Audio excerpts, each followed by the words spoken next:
Welcome, everyone, to the Robert Timmons Show. And today's guest is Tonia Emery, who has been speaking for 10 years as a keynote speaker and guest speaker for leadership. Her favorite talk is on courage as the foundation of leadership. And other talks are about build effective leadership development programs, leadership competencies, and how to coach leaders to perform better. Welcome to the show, Tonia. Thank you so much. I'm so excited to be here. Look at you already in the books. I'm already in it. Yeah. So where are you calling in from today? I am Houston, Texas. It's Okay. deep heat of the summer right now. Absolutely, because I'm not too far from you, I believe. Yes, you're right around the corner. So it's super hot right now. Yes, it is. And I do my bike rides around 3 o'clock in the afternoon. So I'm like in 95 degrees, really pushing my body as much as I can. You're a champ then. Well, we're heading towards that direction anyways. As long as I keep chasing, I'll keep learning and keep growing, right? I love it.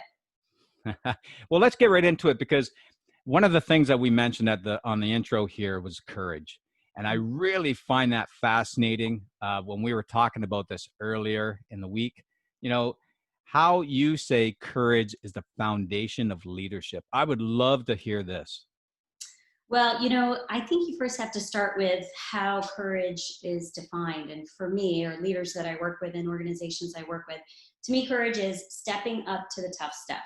So being willing to do the things that no one else is going to do, regardless of personality or politics or consequence. Leaders that have a ton of courage, and they're rare, are the ones that are going to tackle those ethical issues, those decisions, those political landmines, the sacred cows, all of those things. So it's foundational. When I look at, if you define it that way, really define it with those behaviors, I don't think we have enough people leading with courage. And why I see it as foundational is if you look at all the other leadership competencies, and there's a lot of frameworks out there.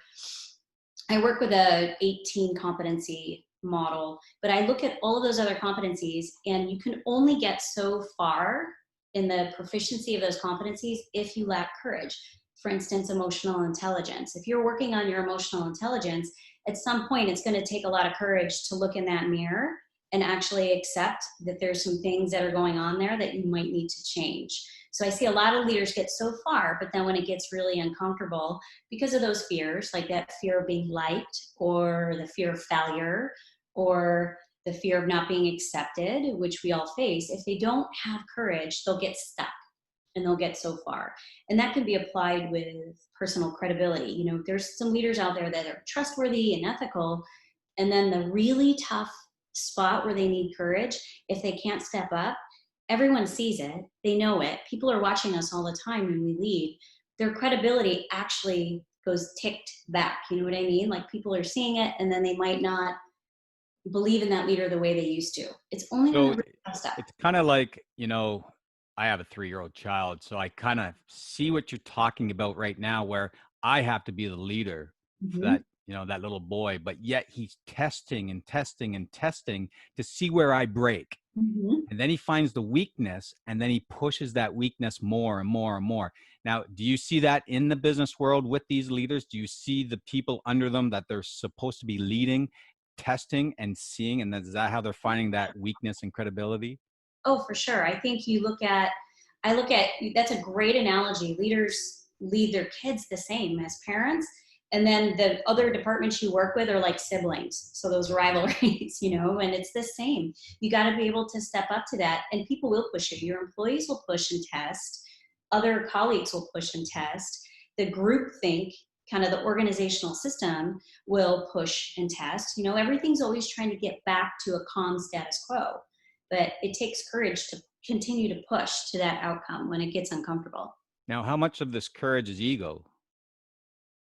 Um, I don't know. I think the courage. I've worked with leaders that are really courageous, and I don't think they're arrogant or egotistical. I think they just genuinely. Maybe it's confidence. Like they have worked through that fear of being liked, where they can get past that fear and actually get over to that. I'm going to do what's right, even if I'm the only one standing there. Like, I'm willing to stand alone. So I don't know if it's ego as much as confidence and being willing to let go of some of those fears.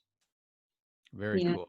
Very and cool. I think, I've seen leaders actually paralyze some other competencies because they lack courage, like decision making. I've worked with senior leaders that were fantastic, like not just competent, but probably like an expert. They could be helping other people with decision making, the speed, the quality, all of that. They knew instinctually, pulling from their other skills and intelligence, the right decision, but then they'd sit in a group at a senior meeting, and then that pushback, then they'd either get quiet or go with the group think, go with what everyone else was saying. And I would be like, oh my gosh, why would you back down on what's the right decision? And it's just courage, just that I'm going to freeze or I'm not going to step up because it's unpopular and I'm getting pushback. So So connect. what you're saying is sometimes when they're actually the head of the area, meaning they have their people below them and they're able to lead well, but when they go with their peers, they seem to back up and not continually step up what they really want to do in a leadership role. Yeah. So they're good leaders. They've got other capability, but without courage. So I see them get paralyzed. I see them get stuck. So not just not be able to progress competency in other areas, but literally get stuck and Right. paralyzed. Now, is that because possibly that the people that they're surrounded, their peers, may not be good leaders? Maybe, have different types of personalities that are kind of like, taking control of the whole situation and not allowing someone to speak up. Could that be part of it? For sure.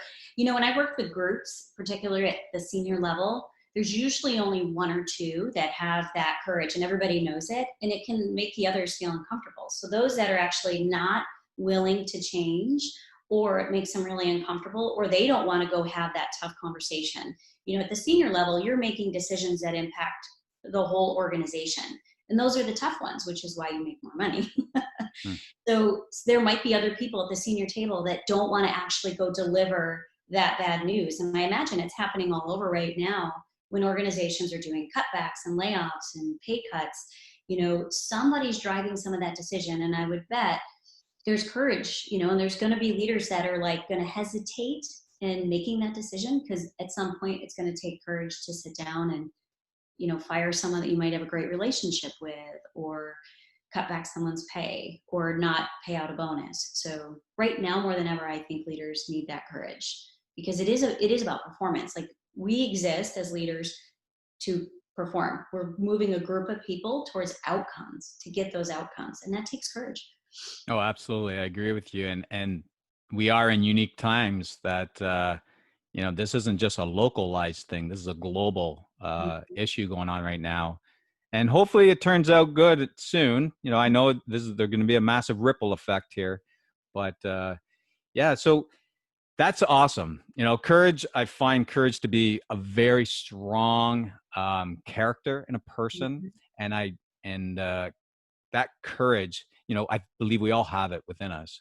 For sure. It's the roar inside of us that we need to find how to get that roar out in a proper way. That's not anger. It's Mhm. not, negative in any manner, that it's constructive and builds and brings people together. Absolutely. I agree. Fabulous. So now the big question here, are people born to be leaders, or can they learn to be one? So I think it's a little bit of both. I think there's two things that are innate in us that you have to consider, because I do think they can actually be predictive of your capability as a leader. And one is IQ, which has some genetic predisposition, and the other is personality. So, well, personality has a nature nurture to it, but I think those two elements have to be considered, because there's lots of research and data that shows there's a certain IQ required to lead, especially as you lead at senior level, and some of the personality constructs. So when you look at drive, which is part of our personality, people with higher drive, it might be easier for them to tackle some of the leadership stuff, or people that have more openness to experience or less neurotic. I think they put the person in a position to become a better leader. But to your point, I do believe people can learn leadership. they have to be open to learn. They've got to be willing to move the needle of those competencies. And I think it takes being a learner, like first, like you said, I'm a learner. You said that earlier when we kicked this off. And that's hugely important because I work with a lot of people that aren't actually open as they get older, or maybe it's their ego. They aren't open to take in something new. I think they have to be open to change. So great leaders know that you're constantly evolving. And so even if you're a CEO, I worked with CEOs, and so, hey, they've arrived, right? Like they've got that position, but it doesn't mean they have stopped learning and they need to change their leadership as they continue to grow. And they've got to be willing to seek help and support. So I think Right. And three big. that's kind of a point I want to get to is, when someone they're appointed, you have managers and you have leaders. I do find them to be different. Mhm. I'll explain my part. A manager, has to manage people, right? Mhm. A leader has to lead people. And Mhm. that's kind of how I see it. So when someone becomes appointed to become the leader, would you consider that to be a management position? And they also, I would assume, need someone above them that can show them how to lead properly. If you keep, pointing people higher and higher up the rung, and they don't have those skills, and they, how are they? Let's just get you. We'll get to your question. We'll get to your answer because I think I'm just kind of jumping around here. But where do you see leadership and management and how they play out, and how it actually helps with the business? I agree with you. I do think management and leadership is different, and managers are typically managing tasks to get to execution, but they're probably in there doing some of the work as well. Where once you grow into a leadership role, you're really leading the strategy, and then you step back and you're empowering and developing and moving the work through others. And it's, it can go back and forth depending on what role you're at, or sometimes companies, I'm sure right now with all the reorganization, people are taking on things just because there's less people to do work. But 100% agree, there's a bit of a difference, from the tactical to the more strategic, and Right. the bigger picture, the looking at the enterprise and leading profitability and strategy and big decisions across your department. So looking inward and managing the team, and then moving kind of, I call it lifting up and looking forward, looking at how everything intersects across the whole enterprise and starting to lead that. Absolutely. And I would add empowering the people that you're leading, Hmm.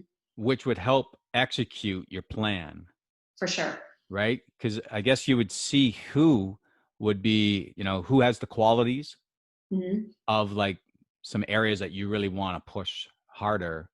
And, instead of kind of like getting anybody into an area that makes them uncomfortable, they're not ready for it.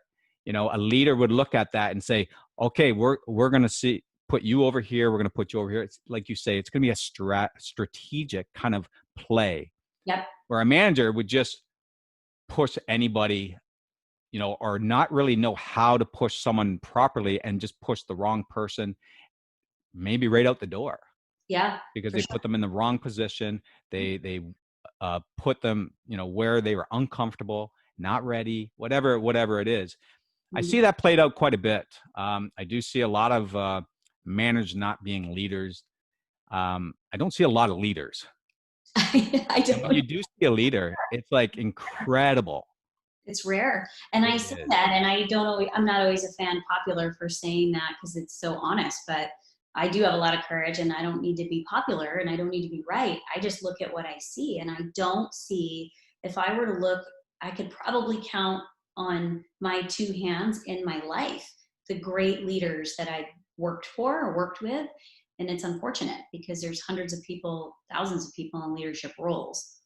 Yeah, exactly. And that's why I want to kind of get that distinguished separation, Hmm. because sometimes people become managers and they believe they're leaders, Yes. but yet they're not doing quality um, work aspects, building up the team. When the morale's low, then Mhm. there must be something you should be looking within and not at your people.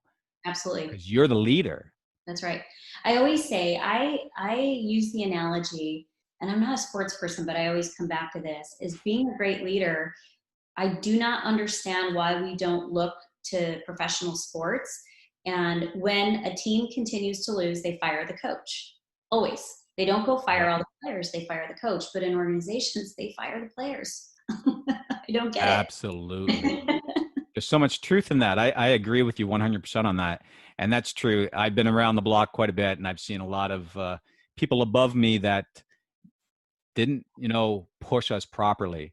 And Right. when you start hearing the rumble of the crowd, Mm-hmm. then someone's ignoring it. And that's Yeah. when you should be really asking. So, just like anything in business, they normally want to ask their market, right? So they know what the problems are so they can solve them Right. in a good way. Well, this is kind of like that. Yeah, you're the leadership of a department. You want Mm-hmm. to know the problems so you can tackle those problems and improve it for your workers. Absolutely. Thank Absolutely. you. I'm so glad I got your recognition on that one, because that's been a tough one. So where does the mindset play in the leadership role? Because I believe mindset is a foundation of everything. If your mind's not in the game, you're not in the game. And I want to kind of get your thoughts on that. I think it's 100%. I think it's all attitudinal. When I work with clients, there's some people I decide I don't want to work with because of exactly what you said. So when I tackle, whether it's working with an individual or a team or within an organization, I believe you have to be aware, you have to make a commitment to do something different so that you can hit that transcendence. And so I call it ACT, to be simple. And creating the awareness is where I believe a lot of people might need help, because we all have those blind spots. But that commitment, if you aren't going to commit to do anything different, then nothing's going to change. If nothing changes, nothing changes. So I think mindset is huge, because we wake up every day and we decide, right? Like, we all have bad days or whatever, but we have to decide, I'm going to commit, I'm going to do something different, I'm willing to learn, I'm willing to change. And if you don't have that, I think leadership is a responsibility, and it goes beyond just, we need a name in a box. And if you are a great leader, you should get more boxes underneath you. And if you're not a good leader, you get 0 boxes underneath you. It's just, Oh, absolutely. I really do. The commitment, that's what the mindset's all about, is driving consistency and perseverance and commitment, like you said, in order to ensure that you are moving forward yeah. in a And way that everybody's moving with you. You yeah, don't even have to say things, and people just know what you want, and they follow because they believe in you. that's That's right. good leadership, I think. It's great leadership. And you can't play follow the leader alone. If no one's behind you, you're not leading, to your point. And I 100% agree. And the mindset that I wish I could crack with some of the people that are out there is, it's not a one and done. So you can go to a workshop, you can go through a leadership development program. It doesn't mean you're done. Like, I'm looking at some of the books behind you. There's a couple that I absolutely love, because it's forever. Right. You might get really great at one competency or really proficient at something, and then you move on to something else. It's never over. And that's a mindset. And if you don't have that mindset, I do not believe you're going to be successful as a leader. Oh, absolutely. They say every CEO, not every CEO, but the average CEO reads like 50, 60 books a year. Yeah. And I definitely agree with that. I'm a huge book reader now. And as you see, I do have some over there. And I find patterns. Mm-hmm. There's a lot of patterns in these books. And when, these books give you nuggets, right? Mm-hmm. And if you see the same nugget in every book, then you should implement that in your life and see how it works for you. Yeah. It's not saying it's going to, but it's that opportunity. Now you've been aware of it, try it out. Does it Yeah. work? And someone in a leadership role can definitely take great knowledge from books For sure. and implement it and say, hey, does this work? And For they probably would be like blown away that, it may just work. One of my favorite books on courage is Courage, the Backbone of Leadership by Gus Lee. And there's even just one chapter you read that I think you could pull so much out of. And I always recommend that to people because they come back and they realize, holy cow, they think courage, it goes back to defining the behaviors, but actually crossing through our fears. It's not about not having fear. It's about facing those fears and still acting anyways, and still making sure, to your point, that character and that ethics and that value system are not compromised. And too many people drown in their river of fear. I do believe there's levels of courage too, because I know, like you talked about, people get up to a certain point and then they shut down because maybe that fear got way too much strong. They thought about it too much. But there is that level of courage, to get up to certain points. And I think when you reach that, that's when you need to really start looking elsewhere, get a mentor, Yeah. a coach of some manner, consultant, whatever it is, in order to push yourself past that wall. Some people don't realize we have imaginary walls. We just don't know where they are at times, and we don't know how to get through them. And then when we realize they're there, we didn't really know that they were there.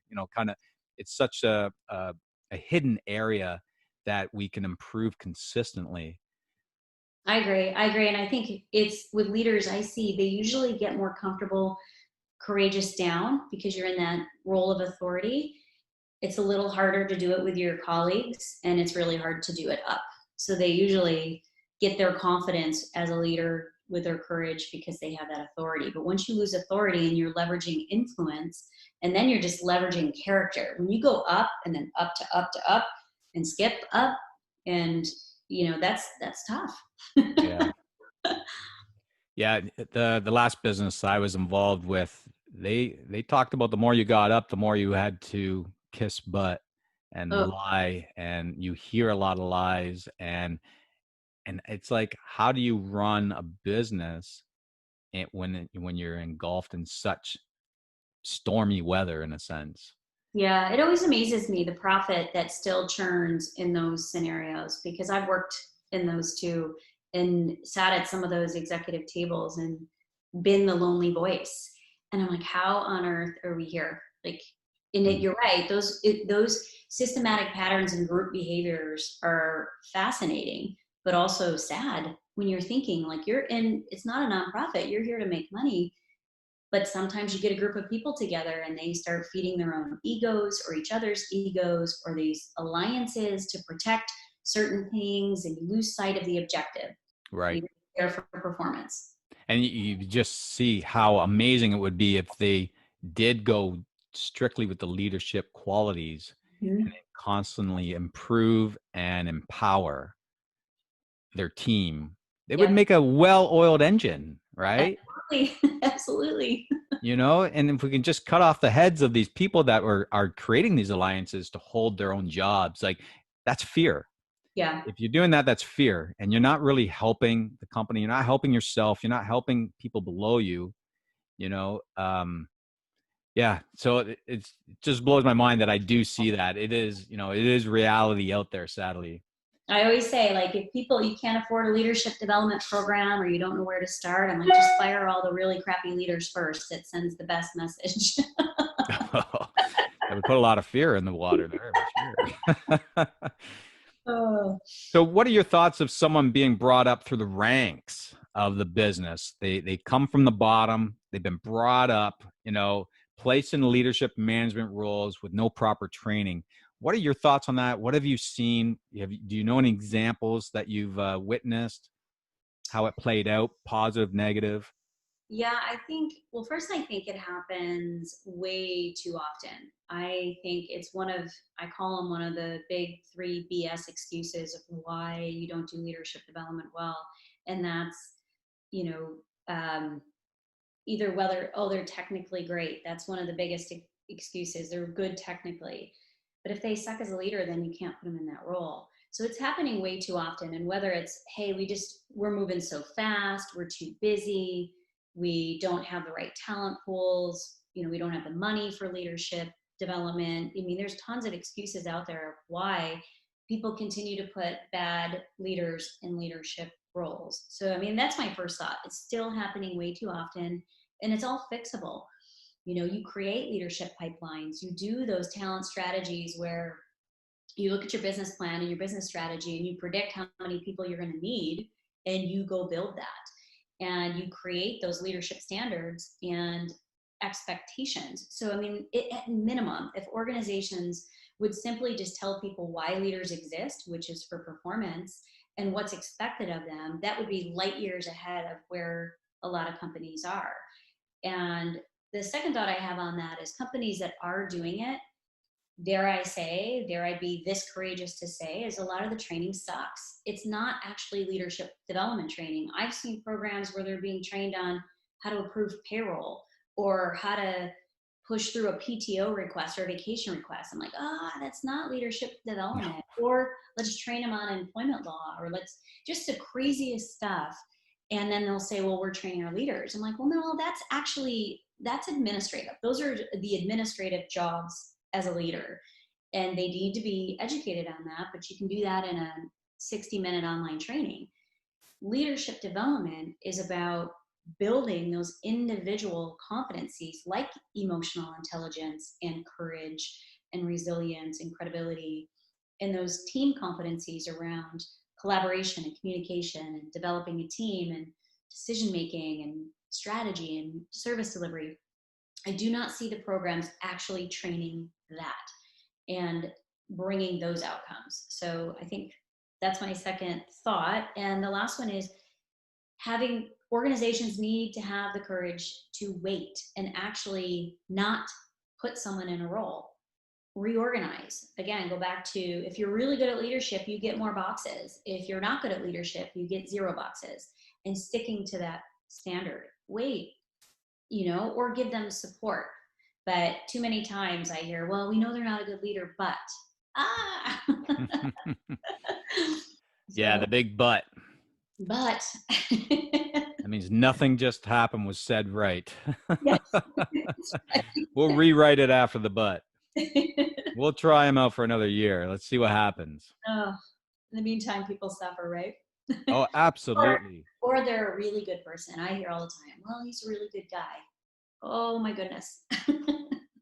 That's right. Yeah. Mr. Wonderful from Shark Tank was just talking about, they were saying, so you said that you should be able to fire your mother, Yeah. and he says, hey, business comes first. Yeah, that's right. You can't have emotions and that in a business. You got to know what's working and what's not working and remove what's not working. That's right. You got to have that. And that's the courage that you're talking about. That's the leadership that you're talking about. Quickly, like you said something earlier about, oh, well, we'll see, we'll give it another year. I mean, I've seen senior level people be kept, and I get you don't want to churn through your senior team, but people knew, and it's the same issue. So how many years are you going to let that go on? It blows my mind. And it happens all the time. Yeah. Yeah, that blows my mind because, I've only seen a few myself in my lifetime, but you dealing with this on a regular basis, it's sad to hear, Yeah. but it's good for business for you, right? Yeah. You got some stuff to improve. You got some people to enhance in a sense and train and empower them so they can empower others in such a greater manner. Leadership is a multi-billion-dollar business out there, and companies do invest globally billions of dollars, and only a finite amount of that is put into leadership development. And I would flip it, I would flip it to Right. be more like Steve Jobs, where it's like, look, you're hiring really bright people, so they're going to tell you what to do. You don't hire bright people and tell them what to do.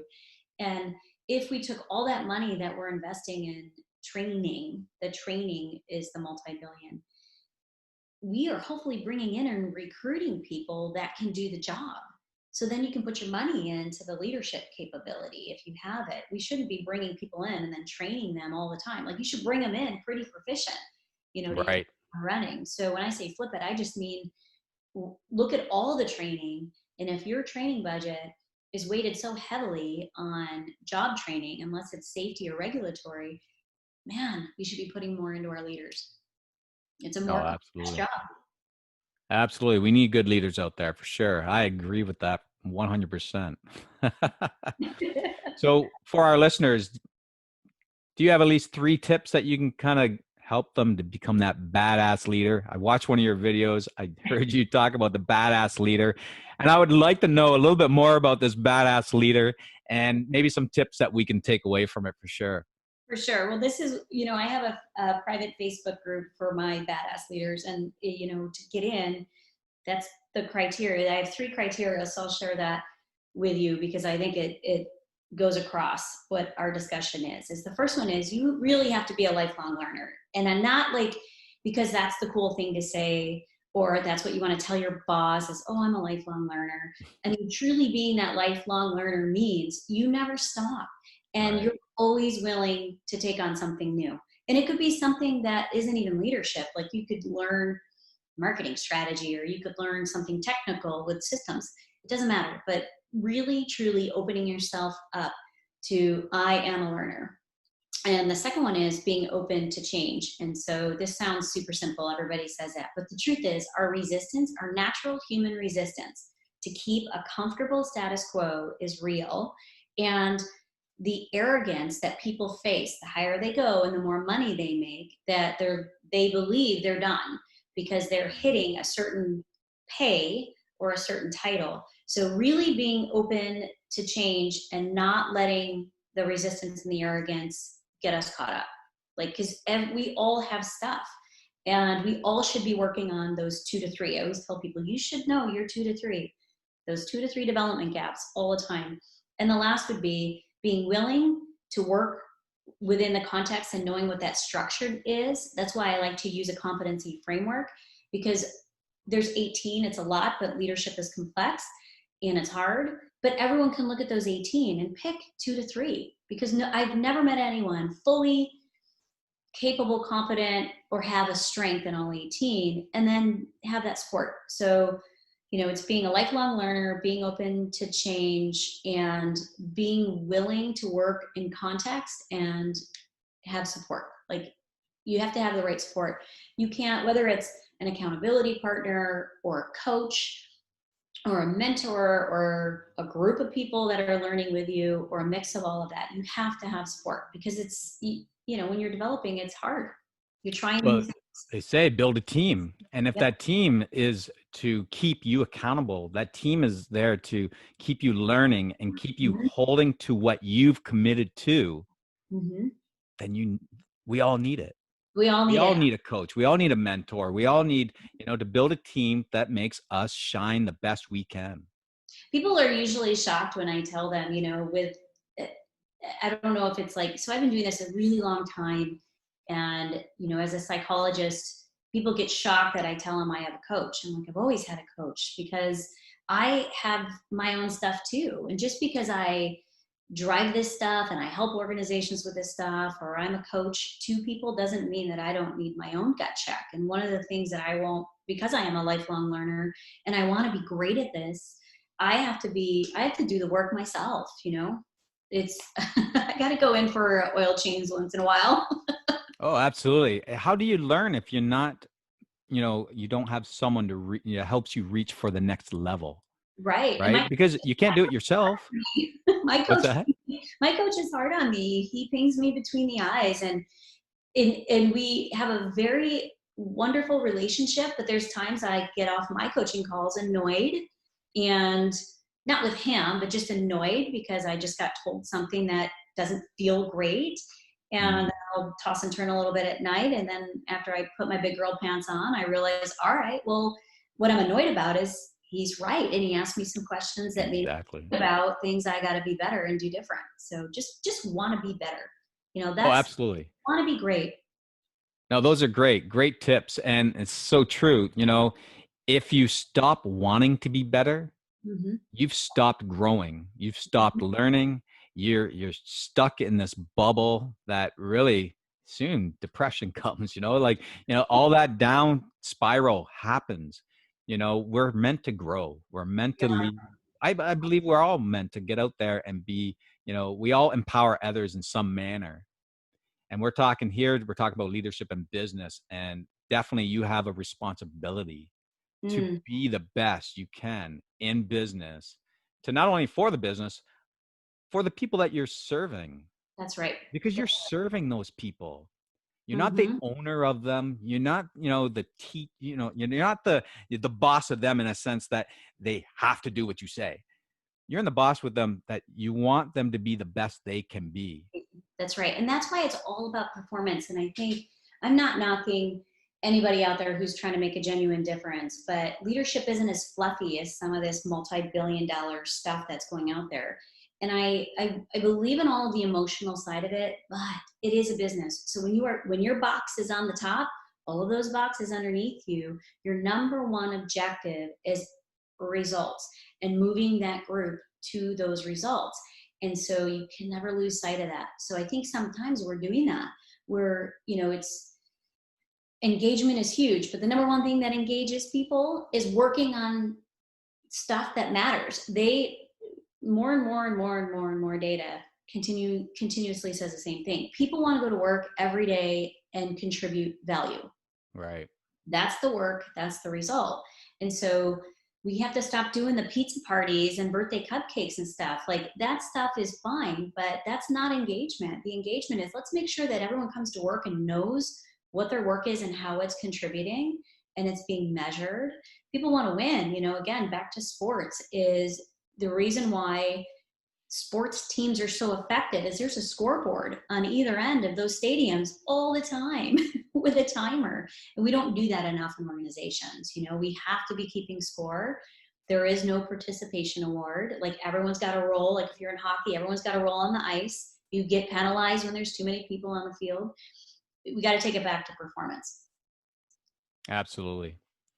Tonia, I want to thank you for sharing all these amazing qualities that a leadership should have, the tips, everything that you put out there, and, especially how to become a badass leader. I think that's cool.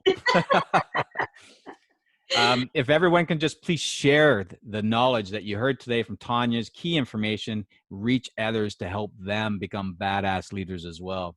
And also remember, follow the Robert Timmons Show, and you can get notified weekly on our shows that come out. I want to thank you, Tonia, and I appreciate everything you've shared today. You're so welcome. I loved it. It's my pleasure.